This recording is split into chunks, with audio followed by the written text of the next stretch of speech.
आणि मग तिलाही धड ते सांगता येत नाही. पालकांना त्यांच्या परीने असं वाटत असतं की जे काय त्यांचे जे निकष असतात त्याच्यात तो अगदी फिट बसणारा असतो. मग त्याच्यातून जे वाद सुरू होतात, दबाव येतात. मग मुला-मुलींना असं वाटतं की नकोच.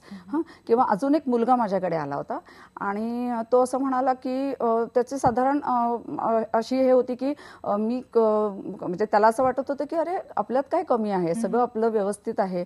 आणि त्याला मुली सांगून खूप यायच्या, पण प्रत्यक्षामध्ये त्या नकार देत होत्या. आणि त्याला अशा पद्धतीने नकार घेण्याची कधी सवय नव्हती आणि तो आईवडिलांना सांगू शकत नव्हता की आपल्याला नेमकं काय हवंय. या सगळ्या ह्याच्यामध्ये तोही कंटाळला होता आणि मग तो सगळंच आईवडिलांवर सोपवून मोकळा झाला होता.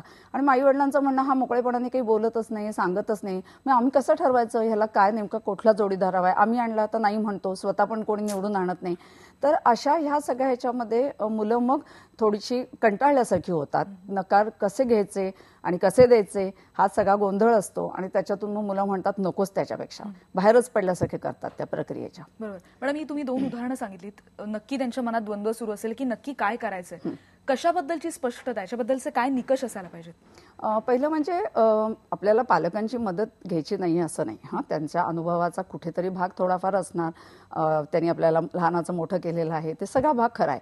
पण शेवटी बदलत्या काळात वेगाने गोष्टी बदलल्या आहेत आणि त्यामुळे ह्या बदलत्या काळातल्या ह्याच्यातलं लग्न आपल्याला निभवायचंय. त्यामुळे आपल्या जोडीदार निवडीच्या नेमक्या संकल्पना काय आहेत, मी कोण आहे, मी कशी आहे, मला काय हवंय, कुठला जोडीदार मला अधिक जास्त सुटेबल होऊ शकणार आहे, ह्या गोष्टी ना मुलामुलींनी मोकळेपणाने बोलल्या पाहिजेत. पण मागे पण एकदा मी ह्या कार्यक्रमात म्हटल्यासारखं की ह्याच्याबद्दलची पुरेशी माहितीच मुलांना नसते.